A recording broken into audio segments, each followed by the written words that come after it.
apologize.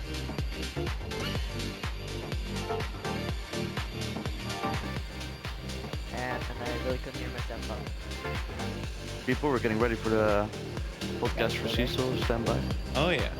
Cecil, are you ready for the podcast? What time Oh, is it? yeah. For the podcast time? I'm gonna play your intro, okay? Yeah.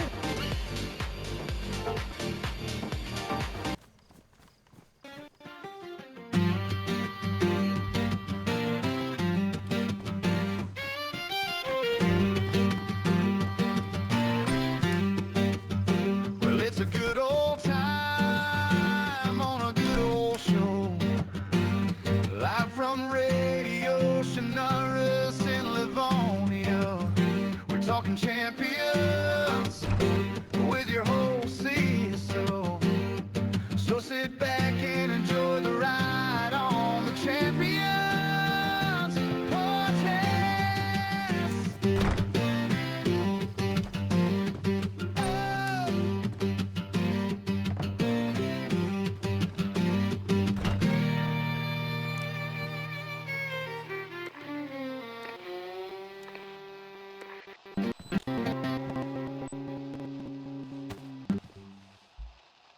Really amazing, everybody. Welcome to the Champions Podcast on 91.9 and also 87.8. Today we're dual broadcasting. It's going to be a great podcast. I got my co-host here, John, not to be confused with the John with an O. We got John with a silent H here today. How's it going, John? How you feeling? It's a big day for you, huh?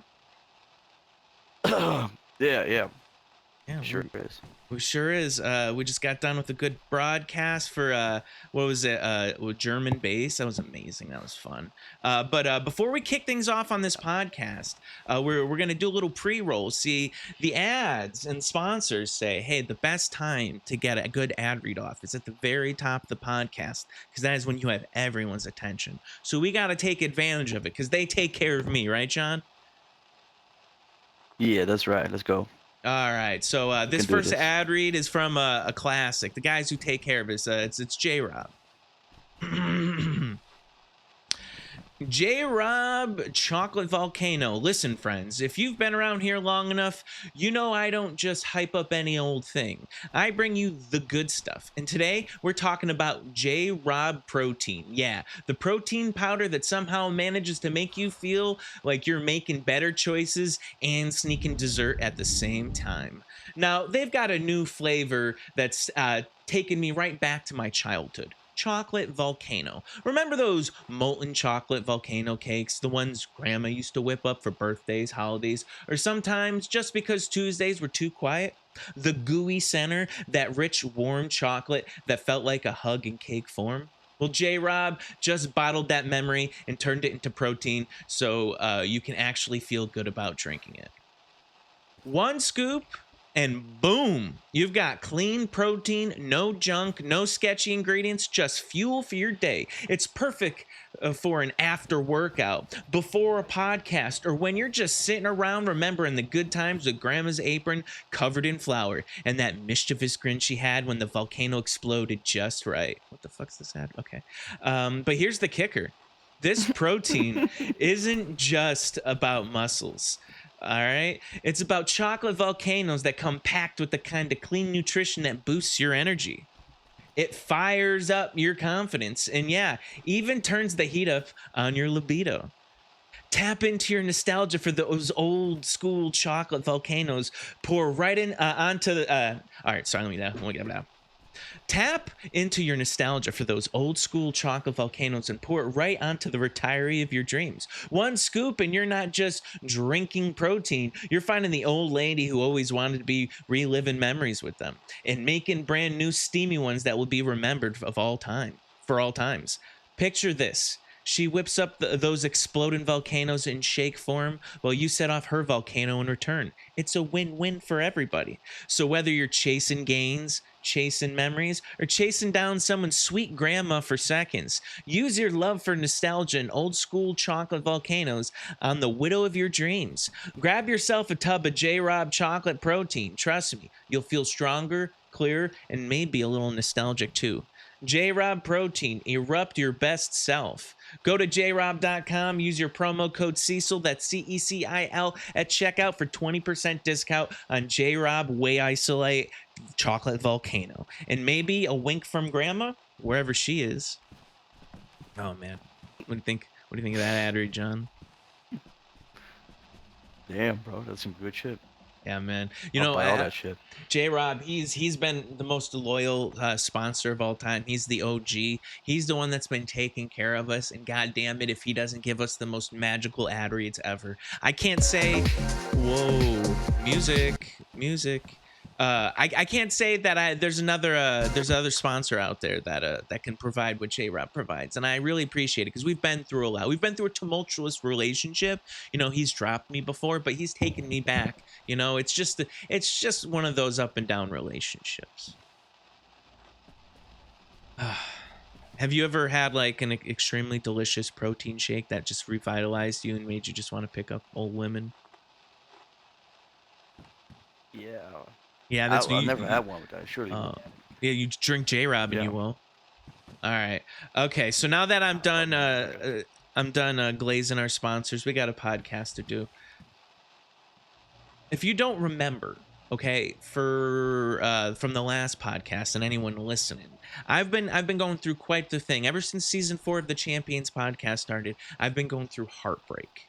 And I've been specifically with my old girlfriend, Becky, who I had to break up with. And it was really tough for me. You know, I was talking to my other co-hosts, John and Clarence, last podcast, and they gave me some pretty decent advice, you know. Basically, I took her out for a good time. We watched Avatar, you know, and she rejected me because I wasn't a good kisser. So I had to break up with her.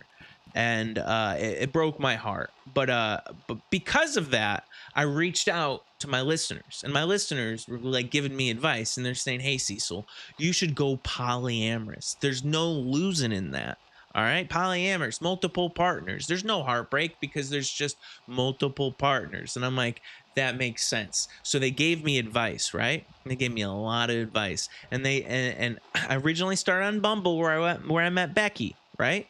But now I was told by a listener from last podcast that Tinder's where it's really at, all right? You'll get heartbreak on Bumble, but Tinder's where all the spicy fun is, all right? So you just have to hit up the short-term fun section on Tinder, and that's where all the fun is. And so basically, that's where I'm at, right? I did a little research. I made a Tinder account, and I'm perusing the short-term fun. And John, do you want to hear a couple matches I had recently and maybe give me some advice on what I should do? Yeah, show me, man. All right, so I'm not going to say any names. I think I already given Becky's name out was kind of unfair now that I broke up with her. Kind of feels like I'm dragging her name, but since I already said it, I'll keep doing it. But I'll keep these other ladies like anonymous. So this one is an interesting one. All right, it's the first person I matched with right off the bat on short-term fun, and it's very confusing, you know, because my profile is very descriptive of who I am. And she matched with me. I got one of those super swipes, which means she like really liked me. And all her profile said was, I like my men with a little hood in them. So what does this look right here make you say I'm a little hood? I think it's good, man. We're not.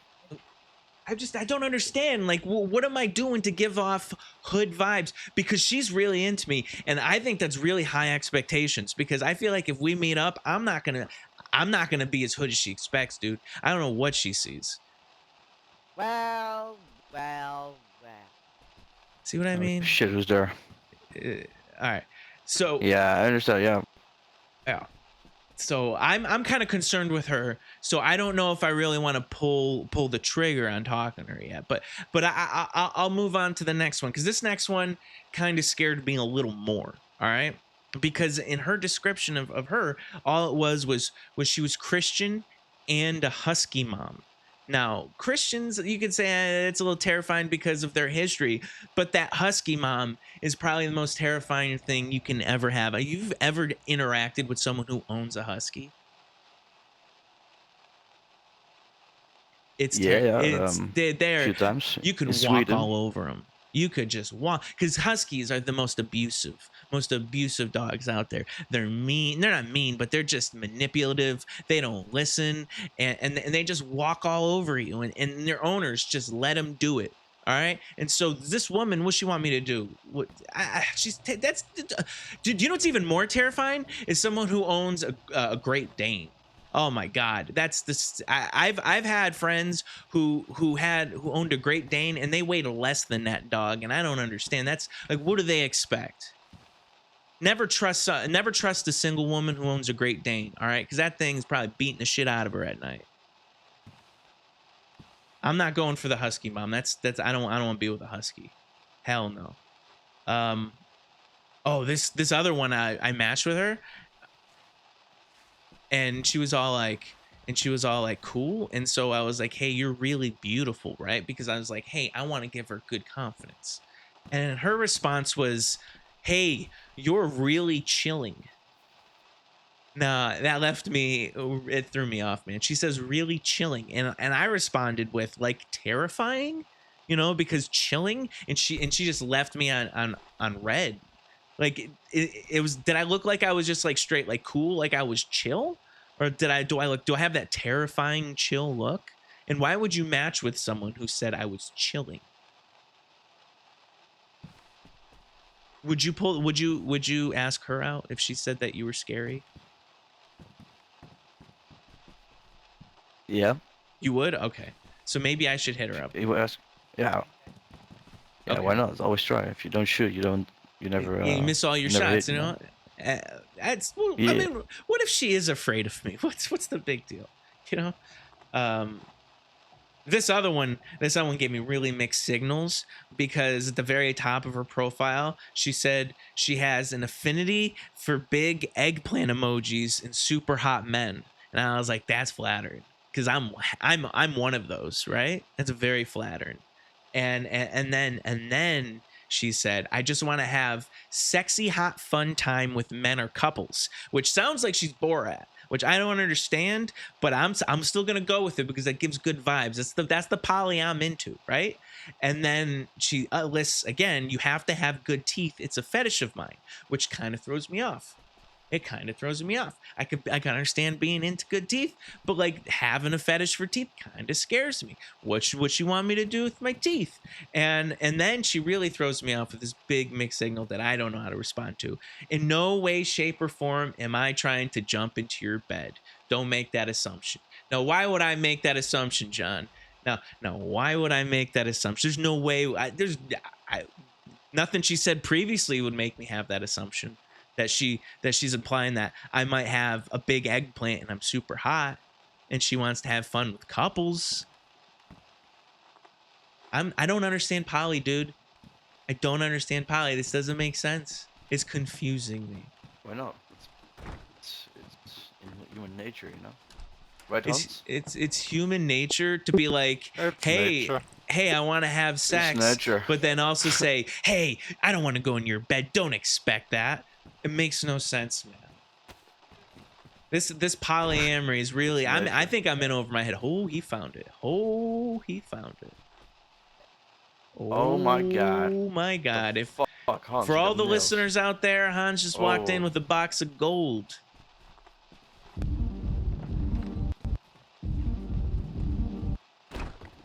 So, do you think I should hit up the mixed signal chick?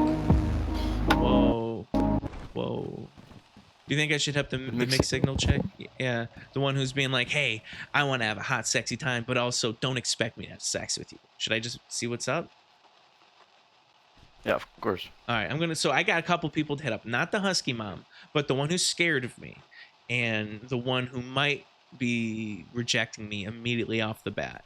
I'll be fine. Oh, there's this last one. I actually just matched with her today, and I really wanted to have a date with her just to see where it goes, because she goes, I want a mean man, meaner the better. I don't like nice guys. And I think that's a challenge, because I'm a sweet boy, and that is something, Like, I think that I might have to That's a tough one. Can you be insulting for like 3 hours straight? 'Cause I don't know if I can. 3 hours. Yeah, dude, like a Maybe we date, can you know, try. average like a date when you know like reach the final end, you know, and you start part ways. It's usually about 3 hours, but like I'm a nice guy, so like if she doesn't like nice guys, should I just act hood? Like, would that help? Maybe since I look hood, I should act hood. You should act like a hood or Yeah, good. because What do you say? because that first girl said she likes her men with a little hood in them, and I assume she sees hood in me. So should I try to bring that hood out to try to impress the last woman who likes mean guys? Yeah, but it's the same, right? Hood and me. I don't understand hood as much as I understand mean. That's the thing. Me neither, bro. I've no clue what hood is, but like, what the fuck? Yeah. It's a Yeah. hood. How you have so much hood in you? That's what I'm saying, dude. I'm you know what? I'm gonna match with the hood girl. I'm gonna match with the girl who's terrified of me, and I want to be mean as shit to this last girl, because no, I don't. I can't do it, man. She'll just end up steamrolling me, being even meaner because I'm just too sweet. No, I'm not gonna do that. Can't do it.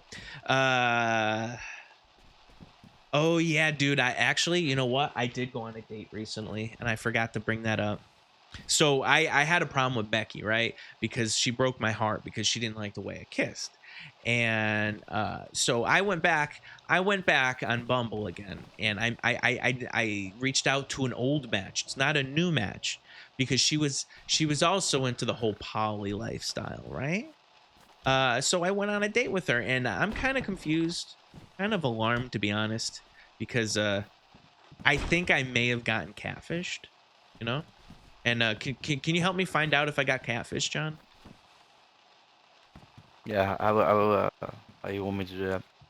I'll explain, you know, what happened, and you can tell me your honest opinion, and if you think someone tried to trick me. All right. All right. All right. Let's. So we matched on the online apps, right? And the pictures were only kind of from the chest up. So I should have noticed that from the beginning, right? That she only had pictures from the chest up. And it's kind of not the best quality low light pictures, and in a world where cameras aren't that, it's hard to find a bad camera. It's kind of like, how'd you produce? Anyways, she seemed like a big girl. I have no problem with big girls. I'm a big girl fan. No big deal. Haha, pun. Right? So we meet up at a bar. I'm not a drinker, but she's apparently a drinker. I don't care. We meet at the bar, and let's just say that she lied about 60 pounds of stomach. Does that make sense? Does make sense, right? Yeah. So it's like, yeah, it should be. But this person just obviously was hiding something. I'm just like, oh, that throws me off.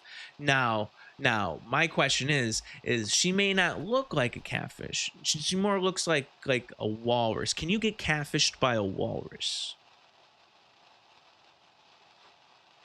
Catfish by a walrus. Yeah. Because I don't know, because that big stomach. She wore wigs too, man. She was wearing a big black wig. And I was like, what the fuck is going on? You didn't wear this in your pictures. Now I'm very thrown off. All right. A big black wig that makes, and she's looking like oh, it's so confusing. We have one drink, right? One drink, and she's like, let's get out of here. My husband's not home. Again, she's poly, so that's fine. I'm not in trouble, and she's not in trouble. I'm like, damn, that was quick. I have to jump at this. It's my first time with a woman after I declare myself solo polyamorous. I can't back out. I have to go with it. So we go to her place, and I'll tell you, I was quick to leave. And it was, you know, that guilt you get after you have your affairs. That guilt was very powerful. Yeah. The guilt was very powerful. I don't know if it was because I was with a married woman, or if I felt betrayed. My trust was betrayed. So I had to call an Uber. I got out of there, man.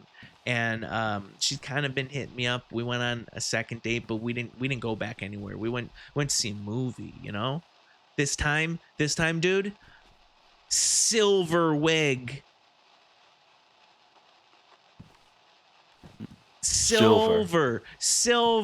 It's like I'm now with someone from Frozen at the movies for silver. It's just like, oh, what am I getting what is this polyamory? What am I getting myself into? I'm in over my head. I wasn't ready for this. And like she gave me a ride home, you know? And like we were pulling up to my place, right? And she gave me one of those big old smooches that was like, invite me in, right? I was like, God, oh fuck.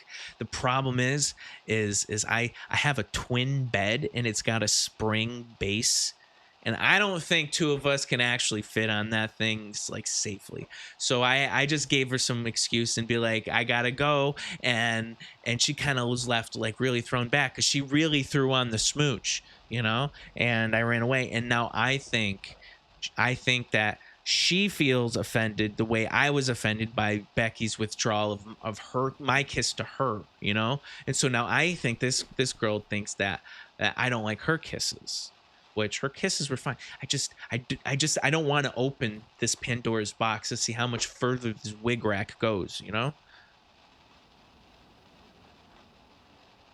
Would you call her back? I don't know, man.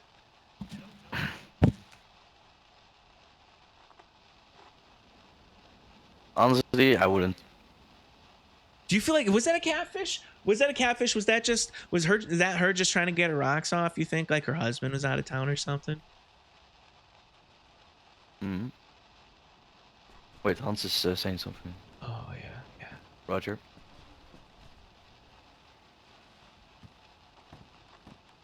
Wait. Sorry, Cecil, say again? What the last? Like, do you think I was catfished, man? Or do you think she was just, you know, was she just being like that guy? She was just trying to say what she could to get her rocks off? Because maybe that's what polyamory is, you know?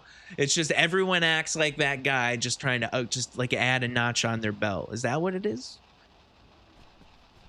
Yeah, I guess so, man. Hey man, I'm okay with being used. I'm okay with being used. You know, that's just my intro to polyamory. You know, it's like going to Brenna and thinking you're gonna make friends with cannibals. Like, come on, dude.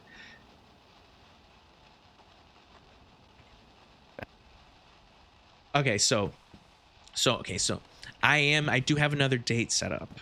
I know this podcast it's totally become about my personal life, which I didn't intend, but man, that's what the listeners want. And so they suggested, well, Clarence suggested last podcast that I should reach out to Becky again, not to try to get her love back, to try to reach out to see if she can help me with the polyamory world. And so I emailed her because he was like, if you email her off what do you call it, offline, off of Bumble, she'll take you more seriously. I'm like, that's probably what could work. And so I emailed her. I was like, hey Becky, sorry calling you a dumb bitch. I'm really sorry. So can you help me try to find any ladies in the poly world? And she did. And so I have this new date set up. Another married lady, but again, it's the poly world, you know. Maybe she's just trying to use me. I'm not really looking for a primary at the moment. So I'll just keep meeting Becky's friends, you know, and see where this goes. You know, I'm not looking for true love at the moment, man. I'm just playing the field. And so what I'm trying to say is, I love your podcast. Keep going.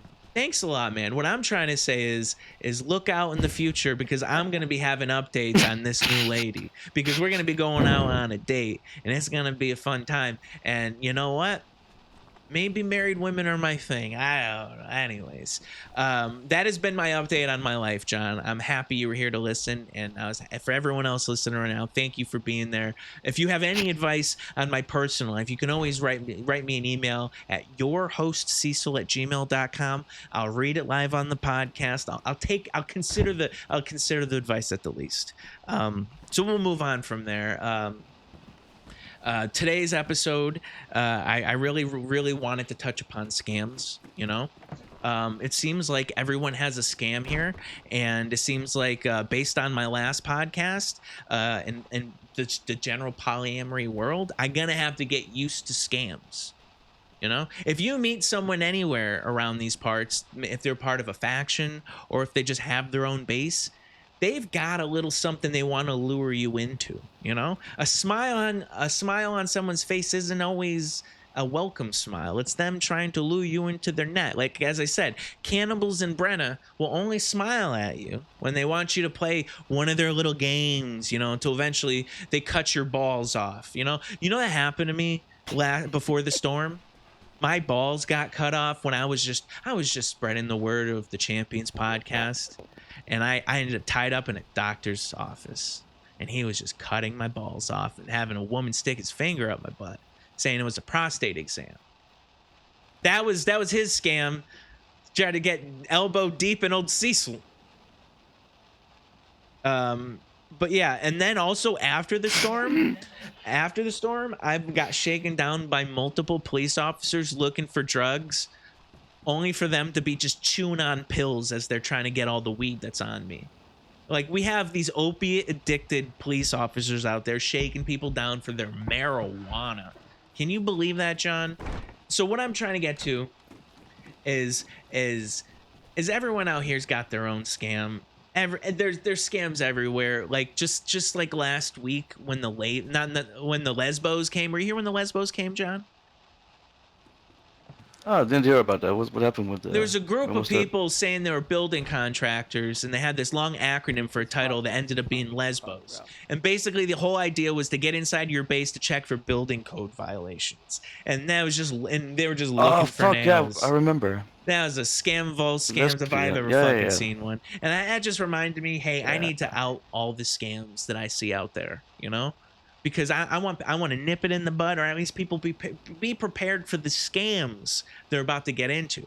So if you go down to Brenna and if you see anyone who is a cannibal and they claim that they're a doctor, just know there's a 50% chance of you leaving with or without your balls. All right. If the lesbos start coming around saying that you have a wall violation and they need to come in, if you want your shit stolen, yeah, let them in, dude.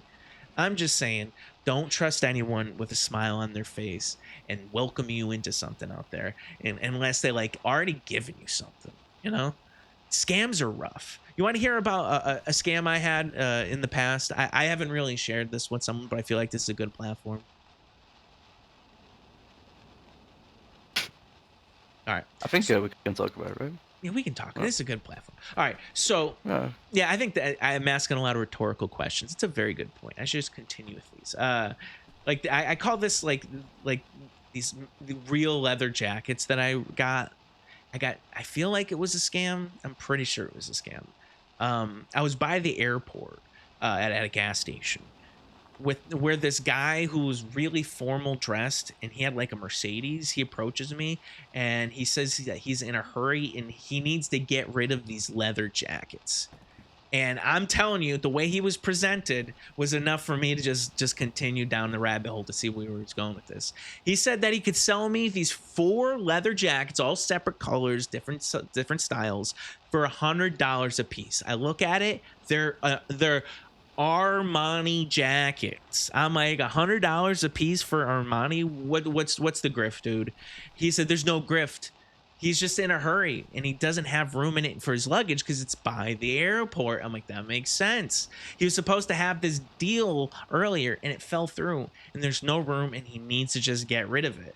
I'm like, all right, this is above the board. This guy's being honest with me. He's not the best salesman. He's probably late. But now, you know, he's trying to, you know, do better and make the next meeting on time. But he's you know, he can't have these leather jackets. And so I still am aware that this is a stranger. So I question the authenticity. You know, you got to question the authenticity of any product you buy if it's not automatically like packaged or anything. And he showed me the tags. He showed me all the linings. He even called the local Armani store, you know, to confirm that was the most recent purchase. And the lady on the phone who was a part of the customer service department, she said, any real authentic Armani jacket doesn't need a receipt. You could just go to any Armani store and you can exchange it or sell it back, and they'll take it, because that's how, you know, that's how Armani jackets are. They're well loved, and that's how like the community is. And I was like, that's crazy. And I'm getting 4 of them for $400. I could just go back to the Armani store and get, you know, either exchange them for better jackets or just get the money, man. Well, way more than 400. I'm going to be up after this, you know? So I told this gentleman, I think I can help you out, you know? And coincidentally, honestly, my debit card limit for withdrawals is $400 a day. So it really just all came. I think God was telling me, you know, you got to take advantage of something that seems too good to be true, you know? And so we walked to the gas station ATM, and we hooked each other up, bro. I got the jackets, he got the cash, you know? And I knew it was a good deal, because the whole entire time he kept on saying that he was going to hook me up. I'm hooking you up. And when someone is saying, hey, I hook you up over and over, you know you're getting a good deal, because he's probably losing a lot, you know? And then so the next Monday, you know, because we parted ways, he went on his flight and I went home, and I was like just staring at the jackets in the mirror, feeling good. The next Monday I went into the Armani store, and there was just so much confusion, dude. You know, I show up and they kind of laughed at me at the beginning when I told them, you know, I told them everything I just told you. The guy was above the board and everything. And I was like, come on, guys, you know, like they kind of laughed. It kind of hurt, because the laugh kind of felt similar to the laugh that Becky gave me when she kissed me that first time. That really hurt my feelings. And so like Pat, like, oh man, you know, and then so that really hurt my feelings, and it was just so rude. And they like tried to inform me through their laughs that like, why would there be a customer service department inside an Armani exchange? And they basically, they said they couldn't do anything with me. And because I could never give him a name or number of the retailer because that guy was just so quick, you know? And so now I had these 4 authentic Armani jackets sitting in my closet for I don't know how long, years. And I only bring them out, you know, for the right moment. Like I didn't even bring it for Becky, dude. I was going to wear them on the second day, and I never got a second date, and I never got a second date. Do you think that was a scam, or you think I just came up, dude? I think it was a scam, bro. What do you think? But so do you at least are these real jackets, or do you think they're fake leather jackets? I don't have them on me right now, but like they're so comfortable, dude. That's good, right? If they're comfortable, that's the point. Yeah, and I don't know. Who cares about the? I get laughed at a lot about this story. I kind of want to stop telling people it. And they're always trying to say too good to be true isn't like a thing. Like it shouldn't be too, but I don't know. Like that's the, like, I'm a man of opportunity. You can't turn down opportunity. So yeah, now that you're saying this, I'm kind of embarrassed. And I let's not call it a scam. Let's just say that happened. Huh? That's good. It happens to everybody, right? Yeah. Everyone has 4 leather jackets in their closet right now. Yeah, I probably also got scammed as well. Oh, okay. We're moving on. So since we're talking about scams, or I was mentioning scams last podcast. I asked for the listeners to write in their experiences, you know, of being scammed or scammed, and I didn't really get a whole lot. I did post one on the door earlier. I hope someone looked at it. But I did get one. It was from a man named Armin, and the email is titled "Chestnut Tree Scam." It starts, hey, Cecil, this is Armin. Chestnut tree. Doesn't that sound intriguing? Hey, Cecil, Right. This is Armin, and I could really use some advice. This is an advice, this segment, but hopefully, okay. My grandma had a chestnut tree. We'll ignore the helicopter. Let's not act like it exists. My grandma had a chestnut tree in the backyard that's been around for generations. When I moved next door, I spent years under that tree. It provided everything for us. Everything, Cecil. I even buried a couple of my grandma's cats beneath it. But after my divorce, when the house was sold and split, Are you okay? Oh, sorry. Yeah. I pressed the wrong button, Cecil. I'm sorry. But even after the divorce, when the house was sold and split, something crazy happened that time. The tree was gone. Not cut down, gone. No stump, just a crater in the ground and piles of chestnuts scattered everywhere. Now, I'm going to put a pause on this email real quick, and I'm just going to point out the common thread in every single email from all of my viewers. They're all divorced men. Could we just sit in that right now? Every single email involves something involving their divorced. Now, I don't know if I attract that type of person, but it's very interesting. So we're moving on. He goes, now my grandma's yard is swarmed with squirrels from other neighborhoods, clashing with a family of squirrels that lived in the tree previously, and they're all battling over a pile of chestnuts. Turns out squirrels are very territorial. Who knew? I can't sleep with the sound of squirrel fights and chestnuts rattling every night. Like that's oof. The hole is so deep that the roots pulled the hole is so deep that the roots pulled up the cats I buried. So now the raccoons and stray dogs of the neighborhood are digging around the site, and it's like an all-you-can-eat buffet. A landscaper quoted me more to fill the hole than it would cost to cut the tree down in the first place. And pest control wants another $400 to get rid of the raccoons, which I can't swing right now because I put all my divorce cash into a pool table business. That's what, when you get divorced, you need a pool table business. I get it. The landscapers won't touch the job until all the critters eating the cats are gone. So I started thinking about poisoning them myself. But here's the twist. Pest control warned me they've seen this exact scam before. Here's where the scam comes in. Turns out this landscaping company already pulled the same stunt on another family. A couple clicks on Instagram and I find the whole thing is owned by my ex-wife's new boyfriend's family. What the fuck? You can't, can you believe that? See, I can't believe that, Armin. I can't. She always said she hated that tree, but I didn't think she meant she was taking it in the divorce. Yeah, dude, this is fucking crazy.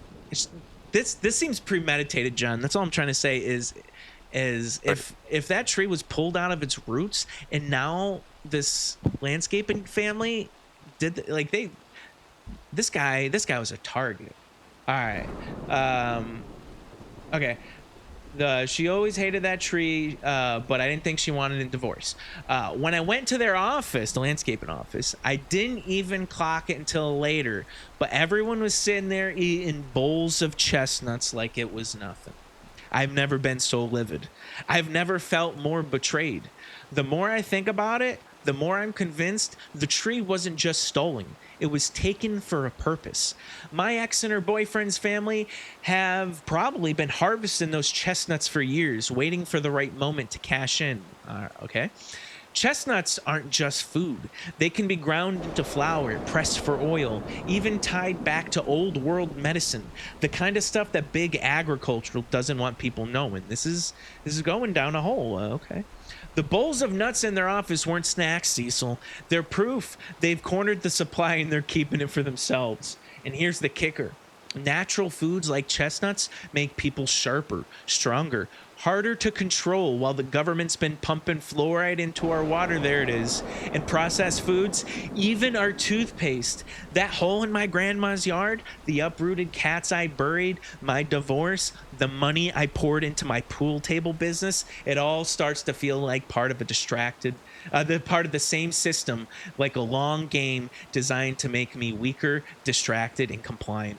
Every chestnut they stole, every squirrel fight I hear at night, every raccoon digging through the hole, it's all connected, Cecil. The tree wasn't just a tree, it was a symbol of freedom, and now it's gone, leaving me to realize the fluoride-fed world they want me living in has been winning while I wasn't paying attention. Right? So I was on his side for a while. Guess where he lost me? So here's my question. All right, we're at a question now. What did you do?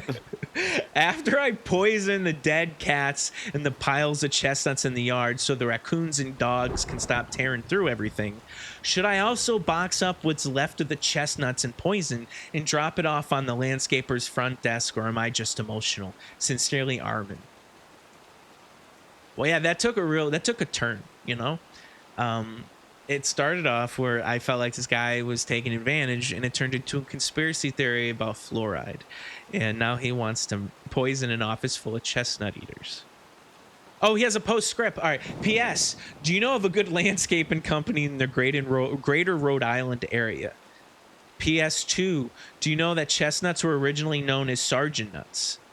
Okay, so this guy's an insane person. No, don't poison the nuts on the people. Would you poison the nuts on the people, even if it kind of does seem like they stole the tree from him? But he sounds like he needs more. I think maybe that divorce was planned for a very long time. But I don't know what that tree's all about. What would you do? Like, honestly, I'm put in a situation like that. Maybe I would go crazy, maybe going down a fluoride fantasy. But would you feel you'd have to at least get back at them? Yeah, I think so. What would you do?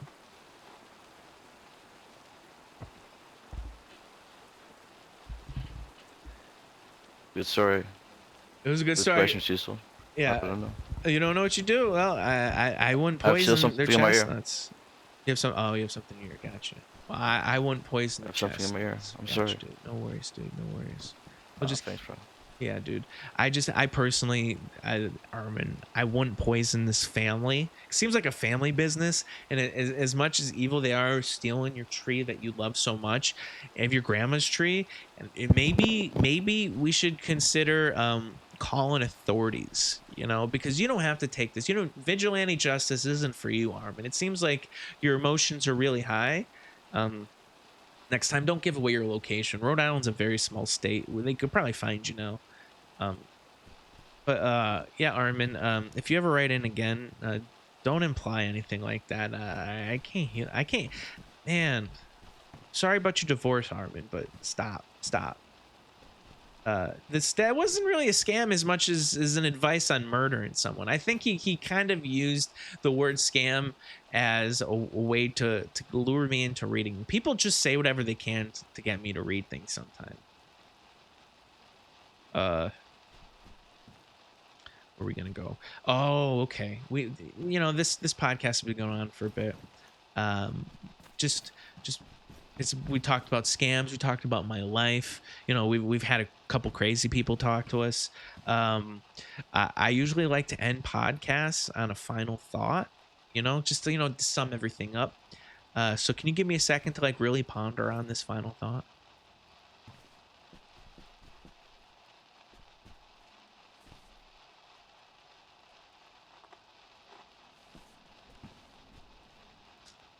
Okay. I think I found it. All right. So my final thought for this second episode of the Champions Podcast, Season 4, in a world where honesty is frowned upon and taken advantage of, you just got to do what you can to get by. And sometimes it's following the status quo. And if everyone's scamming everyone, that's the status quo. You just got to come up with a better scam, man. You got to have the better scam. That's my final thought. If you hear someone's got a scam, you can go along with it. Go ahead, but be prepared to be broke afterward. All right. Morality is different these days, and adapting to whatever current trend is most current to not being scammed, and that means you better come up with a better scam again. Oh, okay. Scammer be scam. That's all. Oh, you're talking in words, weird words, John.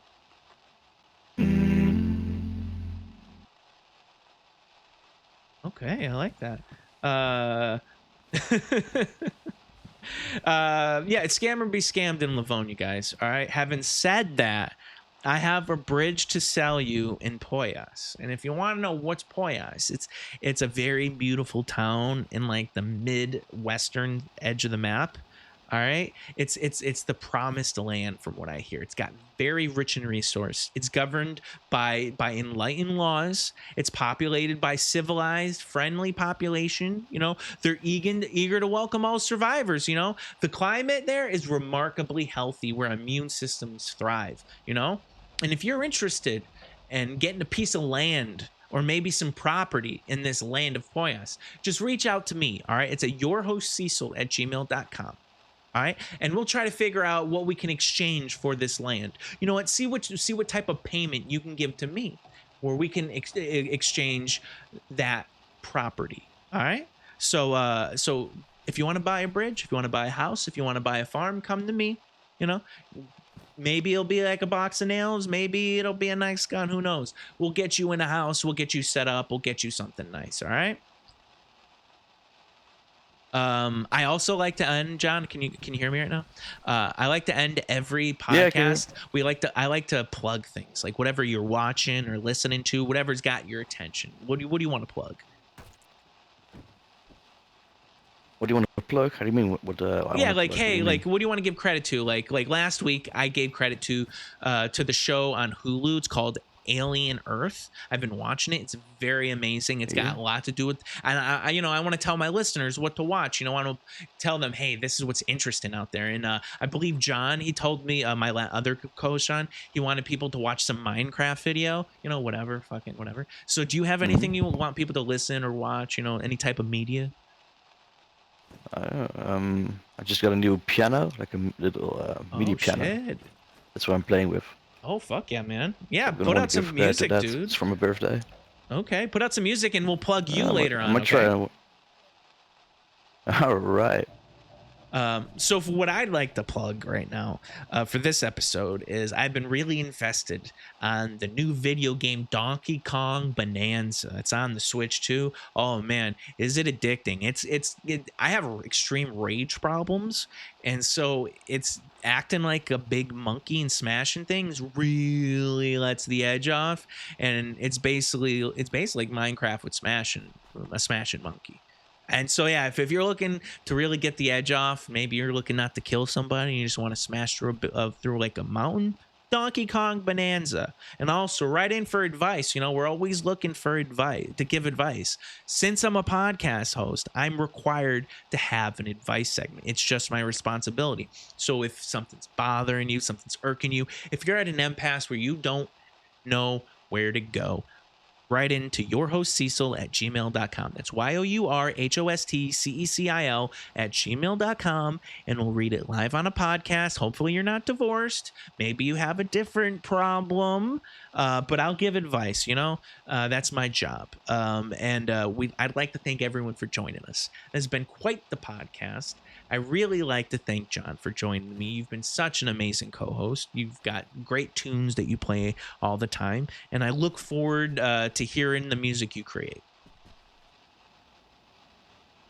Oh, thank you, Cecil. Thank you for having me, of course. Yeah, so awesome podcast. It's a fun one. I'm trying to get better. Awesome podcast. I'm trying to get better. So without further ado, I'm gonna get going. Me too, man. I'm gonna probably go look for some stuff. The roof's looking really good. I'm gonna try to get more stuff to maybe snazz it up. Maybe a couple nails. Maybe. That's awesome. Yeah, we just got nails, right? Somebody got nails. Maybe a coat. One-story building. He might be on top of it. But anyways, we're going to get going on the Champions podcast here out of Radio Chernarus in Toplin. I'd like to thank everyone in Radio Chernarus for supplying this amazing building, and all of you listeners for writing in and just actually listening. That's all we want. All right. This is on 91.9 and 87.8. Cecil out. Yeah, that was fucking sick, Cecil. That was a sexy. I hope you all enjoyed podcast. that. That was sexy.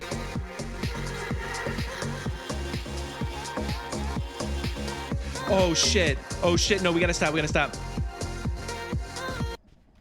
I did not do my closing ad read. What am I doing? Oh man, okay, I gotta make up for this. I forgot to do an ad read, everybody, and I'm very sorry. So we're gonna get to it right now. Okay. All right, so this final ad read. All right, this it's sponsors brought to you by Midwife on Demand. Hey, Champions Podcast. Today we're diving into that topic that's crucial for the expectant parents out there. Whether you're a seasoned parent or expecting your first child, bringing a new life into the new world is an incredible journey. But let's be real. Sometimes we think that we can handle it all ourselves, especially after a few drinks. We all know that liquid courage can make us feel invincible, but there are some things you just can't do better under the influence, like prenatal and postnatal care. That's why I'm thrilled to introduce to you Midwife on Demand, the app that ensures you have professional support exactly when you need it. Because let's face it, you might be great at karaoke after a few Jaeger bombs, but delivering a baby? Maybe leave that to the sober professionals. Midwife on Demand is designed to connect you with qualified, experienced midwives in your area, ready to step up in a moment's notice. Imagine it's a late night, you've had a few too many mojitos, and suddenly it's go time. You think, I got this. But deep down, you know it's a job for someone who's not sloppy drunk. That's where Midwife on Demand comes in. Here's how it works. Download Midwife on Demand app, create your profile, and enter your location instantly. You see a list of available midwives nearby, complete with their credentials, experience, and reviews from other parents who drink. Here's the best part. These midwives have all proven they're sober, or at least committed to a sobriety program through 12 steps. But it doesn't stop there. They can also prove to you at any time of the day they have a blood alcohol content less of 0.08. They're dedicated to providing the best care no matter what time it is. And how do they prove it? Well, they can show you their sobriety chip from Alcoholics Anonymous, indicating their commitment to sobriety. Plus, they're trained in various sobriety tests, like the walk and turn test or the one-leg stand test, which they can perform on the spot to demonstrate their sobriety. Of course, they're always willing to take a breathalyzer test to put your mind at ease, and blood tests, no problem. Each midwife on Demand is also an experienced phlebotomist. Imagine the peace of mind knowing that you have a legally sober professional midwife ready to assist you. No more late night second guessing or wondering if you're too fucked up to handle the unexpected. With Midwife on Demand, you have a trusted professional who's clear-ish headed and ready to help you navigate every step of the way. The midwives on this app are thoroughly vetted and come highly recommended by other parents who are also heavy drinkers. You can trust that you're getting top-notch care from professionals who are dedicated to their work and passionate about helping you bring your baby into the world safely and comfortably with minimal alcohol consumption. Ready to make the smart choice and ensure you have the best, mostly alcohol-free support? Head on over to the App Store or Google Play and download Midwife on Demand today. Use the code CHAMPION20 for 20% off your first booking. Use CHAMPION20, CHAMPION20 for 20% off exceptional care right at your fingertips. Remember, listeners, even the greatest heroes need a little help sometimes, and you don't have to put the drink down when you sign up for Midwife on Demand. So keep the boozing on and leave the bringing a new life into the world to the practically sober professionals at Midwife on Demand, because every drunken parent deserves the best. All right, thanks for tuning in, everybody. Until next time, let's keep thriving and keep being you. And to all the expectant parents out there, this one's on me, huh? Okay. Thank you, everybody. Now that's the end of the podcast. I'm very sorry about this. Let's get the tunes going.